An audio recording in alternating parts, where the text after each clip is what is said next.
จำเริญสุขีพ่อแม่พี่น้องตัวคงเขตห้องมนุษย์โลการายการวันนี้มีวาสนาได้ปิกคืนมาออกอากาศกล้องโอ้เฮ้อคนฟังเสียงดังว่องว่องล่องตยคลื่นในท้องฟ้าเข้าสู่เครื่องฮับปุ๊บปั๊บบัดจ้าเฮ้อคนตัวหน้าได้ฟังเป็นอริยะธรรมสัจจังของพระพุทธังสัมพุทธเจ้า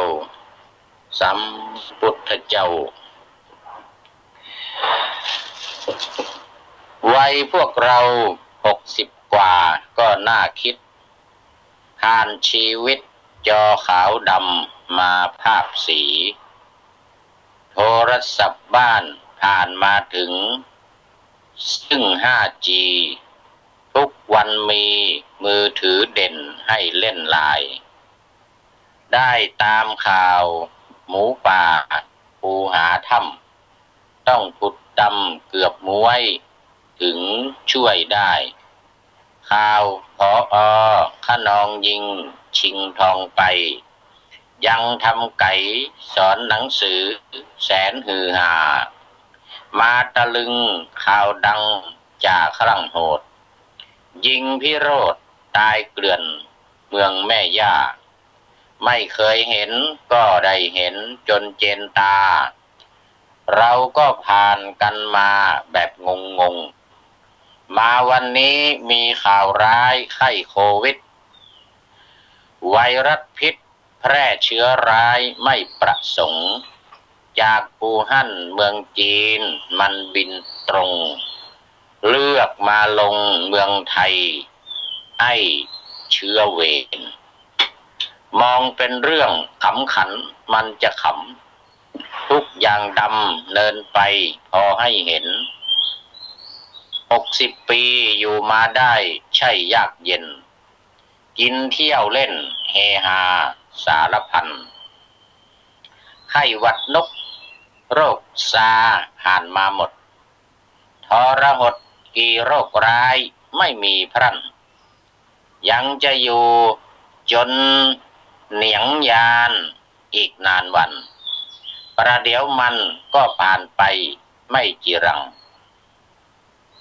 มีเกิดขึ้นตั้งอยู่ให้รู้รับแล้วก็ดับลงไป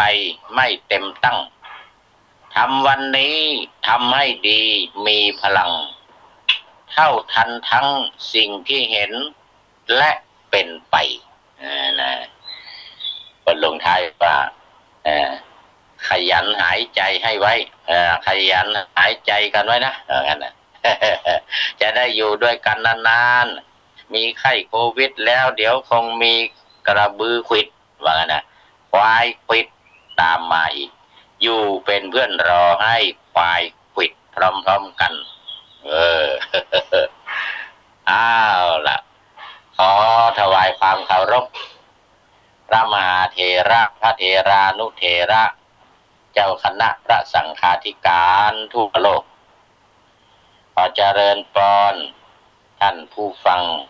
สาธุชนพุทธบริษัททั้งหลายวันนี้รายการเสียงธรรมกำจัดโควิดซึ่งมาแทนรายการเสียงจากชุมชนสันทรายหลวงปกติก็ดำเนินรายการโดยท่านพระครูสังฆบริหารธรรมนูญวัดสันทรายหลวงอำเภอสันทรายจังหวัดเชียงใหม่แต่ว่าวันนี้ท่านพระครูยังไม่สามารถมาดำเนินรายการได้เตื้อก็คืออาตมาพระครูปริยัติอนุศาสตร์รองที่ปรึกษาเจ้าคณะอำเภอเมืองเชียงใหม่เป็นผู้ดำเนินรายการแทนไปเรื่อยๆก่อนวันนี้ก็มีบทประพันธ์บทกลอนขำเพิ่นบอกว่าถ้าจะให้มันขำก็ขำได้นะมันขำขันถ้าบาขันก็เอาขันมาขำมาคบนี่นะ ก็เรื่องเกี่ยวกับโควิดร้ายนี่แหละในเรื่องของเรื่องมันรายการวันนี้เราก็จะได้นำเอาธรรมะนะมาบรรณาการให้ท่านผู้ฟังต่อจากตะว่าเป็นเรื่องของธรรมะกำจัดโควิดธรรมะที่สำหรับจะกำจัดโควิดหรือมาอันก็ป้องกันมาให้โควิดเกิดขึ้นนะป้องกันมาให้โควิดเกิดขึ้นในหมู่เฮาทั้งหลายให้เราอยู่รอดปลอดภัยเอาละสำหรับเหตุการณ์สำหรับเหตุการณ์มีไหนอะไรเนี่ยเหตุการณ์ตะวันนี้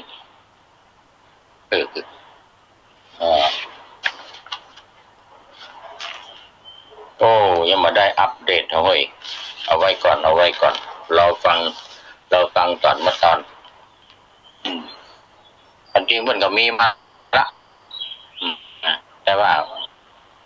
เอามาได้เปิดดูเป็นยังอเมริกาก็ยังนำ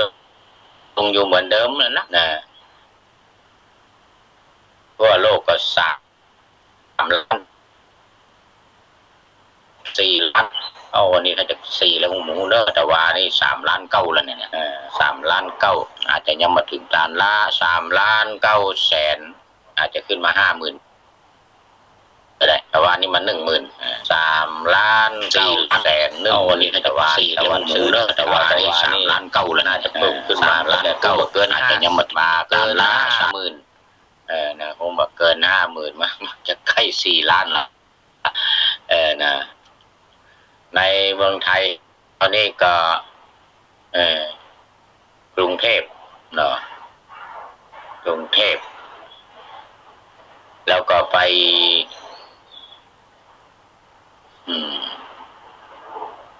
อะไรอย่างไรถามไปยะเอาไว้ก่อนเอาไว้ก่อนมันตึงขึ้นไปเรื่อยๆแต่ในประเทศไทยเรานี่ดีน้อยลดลงแต่ว่านี่มาได้ปะคนที่เป็นใหม่เนาะแต่วันซืนก็มีอยู่ก็เป็นเหตุการณ์ที่จะต้องจะลึกเป็นประวัติศาสตร์ไปแถม100 ปีเขาว่าแถม100 ปีตั้งหน้าบุญจะมีแถมละ2,660 2,661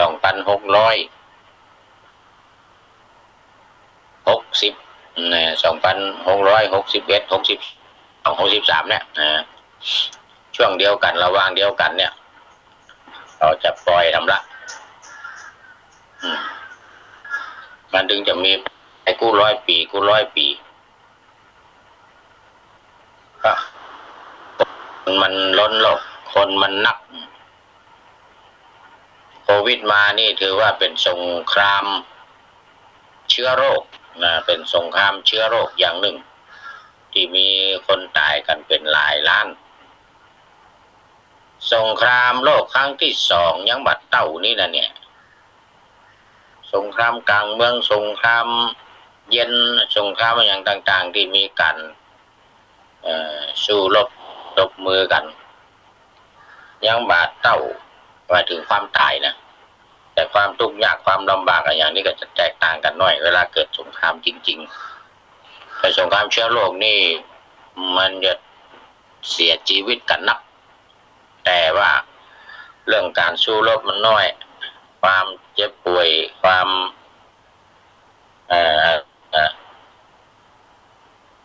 ถูกปืนถูกหอกดาบถูกยิงอย่างนี้มันไม่น้อยนั่นมีเลยมันมีเลยอันนั้นความเจ็บป่วยอย่างต่างๆนี่มันก็จะเบากว่าแต่มันตายนักครับล่ะมันตายนักเกือบจะ4 ล้านคนแล้วเนอะทั่วโลกเดี๋ยวนี้ไปยังธรรมะเอามี ธรรมะเขามีเขากับบ่ต้องกลัวปฏิบัติทำไปนะปฏิบัติทำไปป้องกันก็ได้แก้ไขก็ได้จึงป้องกันจึงแก้ไขได้หมดตัวอย่างก็ตามที่ทราบมานี่ก็บอกว่าถ้าบ่มีโรคภัยไข้เจ็บทางร่างกายก็มีภัยถามหาหมออีกนะถ้ามันมีความเจ็บปวดรวดร้าวทางด้านจิตใจก็มีภัยถามหาศาสนานี่มันเป็นอย่างนั้นมีภัยถามหาศาสนาเพราะมันมาเดือดร้อนกันหรอมาเดือดร้อนกันพอมีความเดือดร้อนกันขึ้นมานี่ก็ดีแล้วเนี่ยมีคนได้ปฏิบัติธรรมนำเอาธรรมะมาปฏิบัติกันอย่างคำมีคำหมันเนอะศรัทธาญาติโยมเดี๋ยวเนี่ยปฏิบัติก็มาได้มันจำเป็นอะไรเนี่ยเพราะเรียกว่าไฟล้นก้นแล้วเอาละหมู่บ่เคยปฏิบัติธรรมก็ต้องปฏิบัติละหมู่บ่เคยปฏิบัติธรรมก็ต้องปฏิบัติแล้วมันจำเป็นแล้วทางด้านร่างกายทางด้านจิตใจนะก็ดีเหมือนกันความจริงนะมันดีไปในแง่บวกนะมันดีไปในแง่บวกในแง่ลบนี่มันดีในแง่บวกก็คือว่ามันได้มองหาศาสนาจะเอาศาสนามาเรียกว่าเอาศาสนามาเป็นประโยชน์เป็นเครื่องป้องกันเป็นเครื่องกำจัดถ้ามีโรคภัยเกิดขึ้นอย่างนี้คนก็สบายเฉยๆว่าปฏิบัติธรรมความเดือดร้อนอย่างเกิดขึ้นก็เล็กๆน้อยๆเกิดขึ้นกับตัวภัยตัวมันเกิดขึ้นกับหมู่ที่บา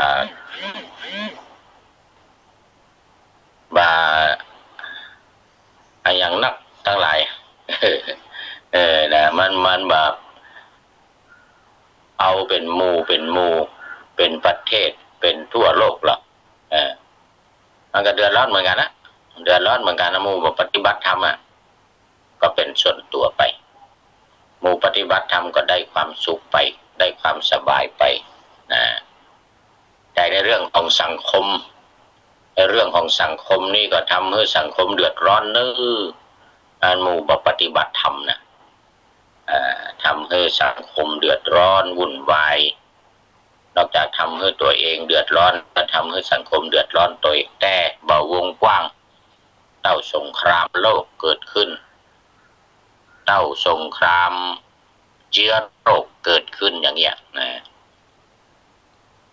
เอาละคราวนี้ก็มาสู่เนื้อหาสาระของธรรมะที่ว่าค้างไว้ตะวาค้างไว้เดี๋ยว1 หมวดนะเขามี6 หมวดด้วยกันที่จะกำจัดโควิดนี่นะนี่6 หมวดว่าไปแล้ว5 หมวดนะหมวดที่1ขันธ์5ที่2อายตนะ12หมวดที่3ธาตุ18หมวดที่4อินทรีย์22หมวดที่5อริยสัจ4 61แล้วเดี๋ยวนี้61 ข้อต่อไปเป็นหมวดที่6หมวดสุดท้ายแล้ววันนี้สำหรับวิปัสสนารมณ์ที่จะกำจัดโควิดป้องกันเมื่อโควิดเกิดขึ้นได้แก่ปฏิจจสมุปบาท12รวมกับ61ก็จะเป็น73นะวิปัสสนารมณ์หรืออารมณ์ของวิปัสสนาเนี่ยหมู่ปฏิบัติวิปัสสนาที่ว่าสายตรงนี่นะที่ว่าสายตรงเนี่ยไม่ใช่สายอ้อมมีอยู่73 ข้อ73 ข้อแต่ว่าต้องเอาไปลงในไตร ลักษณะคือลักษณะสามอย่างรวมแล้วมันก็จะเป็น76รวมแล้วจะเป็น76พอดีเลยคืออนิจจังทุกขังอนัตตามันลงมานี่เมื่อใดก็ถือว่าครบสมบูรณ์อนิจจังทุกขังอนัตตาหมายหันว่าเป็นทุกข์หมายหันว่าเป็นความเที่ยงแล้วก็หมายหันว่าไม่ใช่ตัวตนเนี่ยสุดยอดสุดยอดเป็นผลของมันเนอะเป็นผลของมันนี่เด้ออารมณ์จริงๆก็มีแค่73กันแล้วกันปฏิจจสมุปบาทเนี่ยหมายถึงว่าสิ่งที่อาศัยกันเกิดขึ้นนะกามาเทียบก็อย่างโควิดเนี่ยมันอาศัยกันอย่างไรมันก็อาศัยเหตุของมันน่ะการเอาไปเผยแพร่นะการสร้างเชื้อโรคนี้ขึ้นมาส่วนมันจะกลายพันธุ์ไปอย่างใดมันจะเผยแพร่ไปใกล้ไกลกว้างขวางอย่างใดก็แถมเรื่องหนึ่งนี่แถมเรื่องหนึ่งแต่ว่าปฏิจจสมุปบาทจะต้องนำมาใช้ในช่วงที่ว่ามันเป็นปัจจัยส่งต่อให้เกิดโรคภัยไข้เจ็บอย่างอื่นโดยมาติดตามมาเนอะก็เรียกว่ามันเป็นผลพวงมันเป็นผลพวงของโควิดเนี่ยโรคแทรกเข้ามาเป็นต้นว่าไข้เป็นไข้หายใจบ่ออกเรื่องเกี่ยวกับทางเดินหายใจนะทางเดินของลมเนี่ยมูนี่ตัวมาก็เรียกว่ามันเป็นกระบวนการของมันเมื่อเกิดสาเหตุใหญ่จริงๆแล้วเนี่ยมูนี่มาล็อกป๊อกแป๊กนี่ตัวมาละมาล็อกป๊อกแป๊กตัวมาละอันนี้เรียกว่าปรากฏการณ์ที่มันเกิดขึ้นโดยอาศัยกันถ้ามีสิ่งนี้ก็มีถ้ามามีสิ่งนี้ก็มีนะมีสองสายเนี่ยคือสายเกิดกับสายดับสายเกิดกับสายดับสายดับถ้ามันดับต้นเหตุมันใหญ่นะ2 3 4 5 6 7 8 9 10 11 12ดับหมดสายเกิดนี่ก็เหมือนกันเวลามันเกิด1แล้วเนี่ย2 3 4 5ตัวมาจนถึง12ก็ละเนี่ยอันนี้คือความหมายของคำว่าปฏิจจสมุปบาทปกติอยู่บดอกบดายนี่เขาก็บอกให้กึดกัน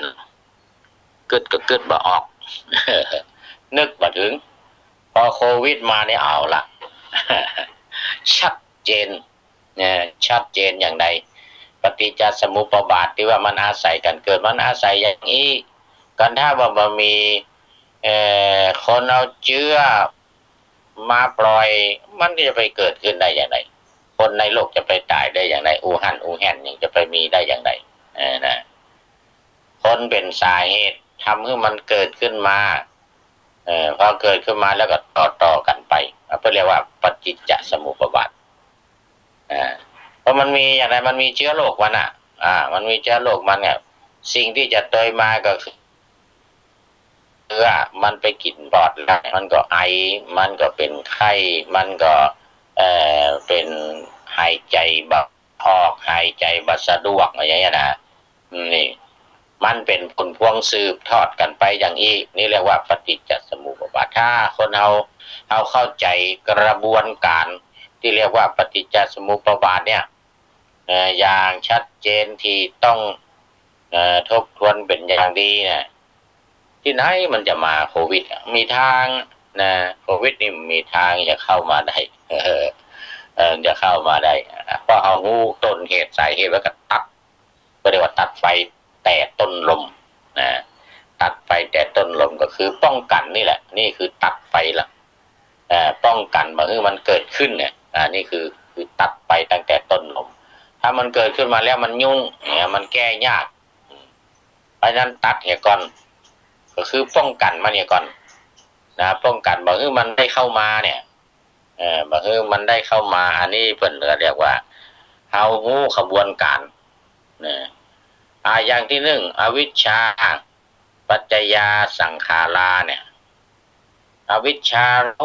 เนี่ยมันทำให้เกิดสังขารมันเกิดอย่างไรมันทำให้เกิดอย่างไรอวิชชาเนี่ยมีตัวมีตนพ่อก็มหันต์เนี่ยแต่มันคือความงี่เง่าความบ่หูความง่าวทั้งหลายเนี่ยนะเมื่อมีความงี่เง่าง่าวบ่หูทั้งหลายเกิดขึ้นแล้วเนี่ยพวกก็เรียกว่ามีอวิชชามีความบ่หูมันมีความบ่หูเกิดขึ้นเออเอาล่ะเนี่ยสังขารกับตอยมาล่ะเนี่ยสังขารนี่นะสังขารมีสองอย่างเนอะไอ้สังขารที่มานอกขันธ์ห้าเนี่ยนะก็เรียกว่าสังขารที่มันเกิดขึ้นสืบเนื่องกันทางร่างกายแต่ตั้งในขันธ์ห้าตั้งแต่สองไว้ถึงห้าอย่างนี้นะเวทนาสัญญาสังขารวิญญาณอันนี้มันพอประหันผู้ยากเข้าใจยากอธิบายยากอยู่แต่ที่มันมาทางร่างกายเนี่ยหันได้ชัดเจนเนี่ยถึงแม้เขาจะมาหันมันลอยมาม่งก็ตามแต่ว่าพอมันมาเข้ากินปอดแล้วมันทำให้หันชัดเจนอันนี้เขาส่งหูมาให้นะเขาส่งหูมาให้ทางไลน์โอ้มันเดือดร้อนขนาดนี้รู้เนี่ยมันเพราะอะไรอย่างนี้ก็เพราะอวิชชาถ้าเอามีวิชาอย่ามีทางมันจะเข้ามาได้มันจะเข้ามาได้มีทางถ้าเอากำจัดวิชาอวิชาได้นะ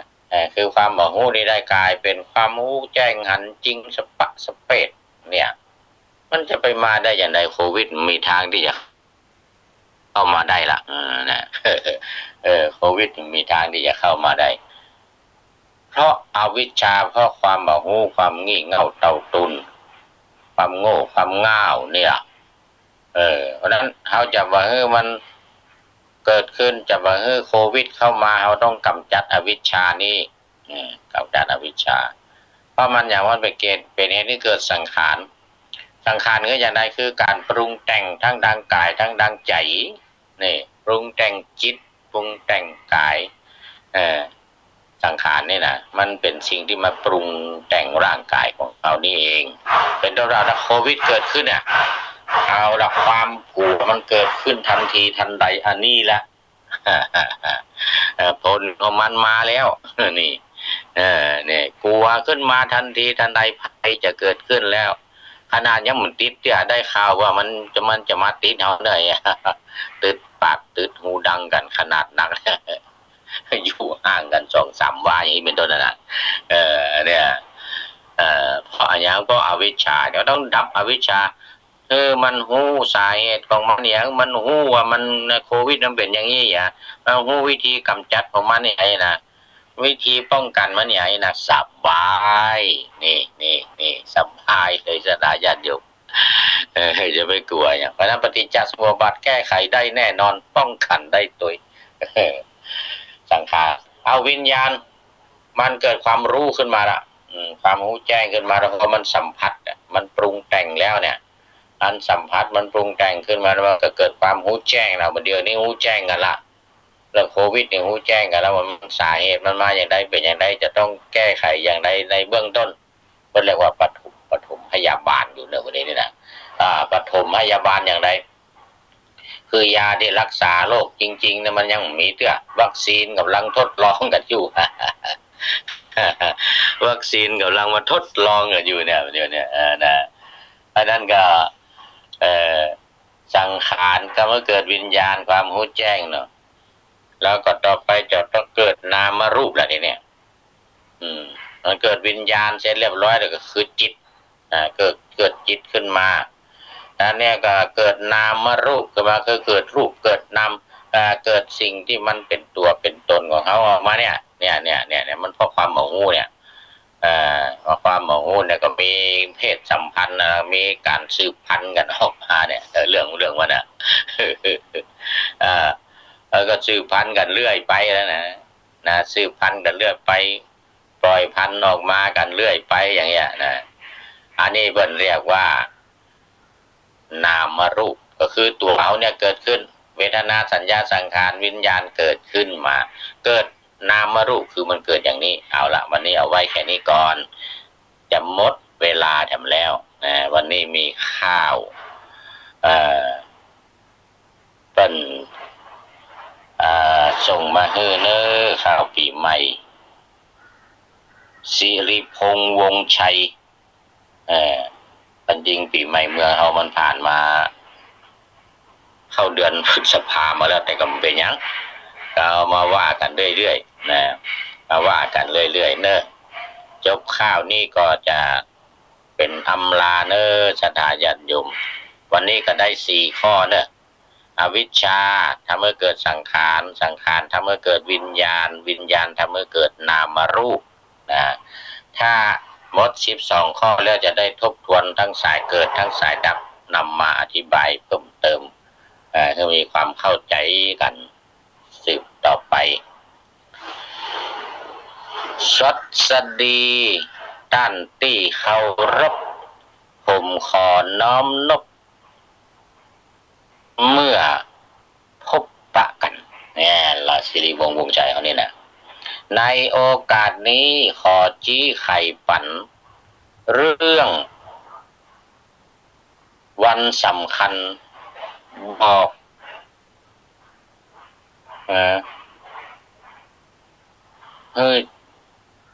แจ้งอันนี้ตัวมันน้อยอ่านมาค่อยชัดนะเว้ยบอกกันให้แจ้งขออะไรนะเพิ่นเขียนเป็นลายมือเด้อเป็นตัวหนังสืองามติดตามให้ดีบ่มีเสแสร้งจะขอแสดงบอกไว้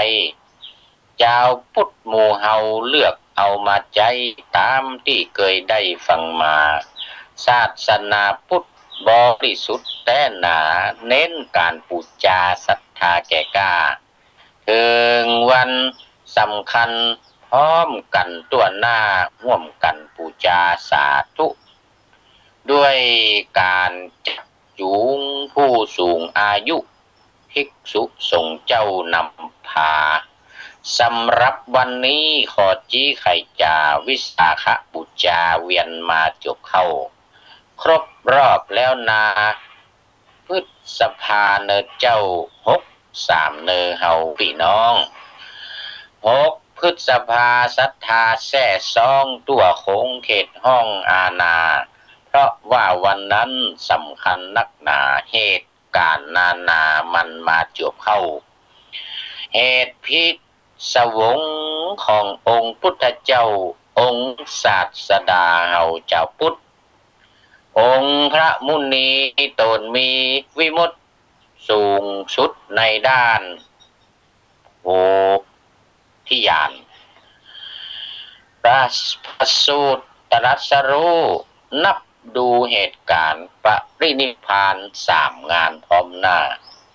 ตัดวันเดียวกันสำคัญเอกเดือน6เป็นนาแน่ชัดถ้าเมืองเหนือว่า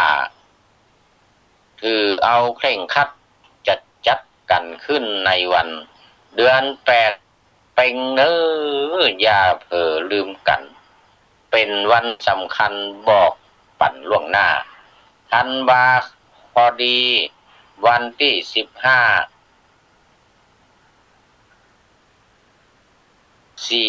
15/42นั้นนาพี่น้องอันนี้ว่าย้อนหลังไปเดือนธันวาเนี่ยสหประชาชาติประกาศเปล่าร้องดังกึกก้องอึงอนวิสาขะนี้บ่มีสับสนเป็นวันสำคัญสากลหนแห่งห้องทั่วโลกนิยมชื่นชมถูกต้องเจ้าพุทธรับรองทั่วแคว้นอย่าได้ลืมกันผูกพันแน่นแฟ้นตั้งใจนักแน่นทำดีลดเลิกละพระถอยหนีสิ่งที่อัปรีบดีเข้าใกล้บดีเข้าใกล้ก่อนแลนายเฮ้ยเอาไว้ลองอีกก่อนเดี๋ยววันต่อยังมีแฮมเกิง1วันต่อไปจะได้เอามาวาดต่อแฮมตอนนี้เวลาหมดเสียงะระฆังดังขึ้นมาแล้วทุกท่านมีความสุขกายสบายใจปรารถนาสิ่งใดก็ได้สิ่งนั้นสมมนุษย์โนลดปณิธานทุกท่านเถิด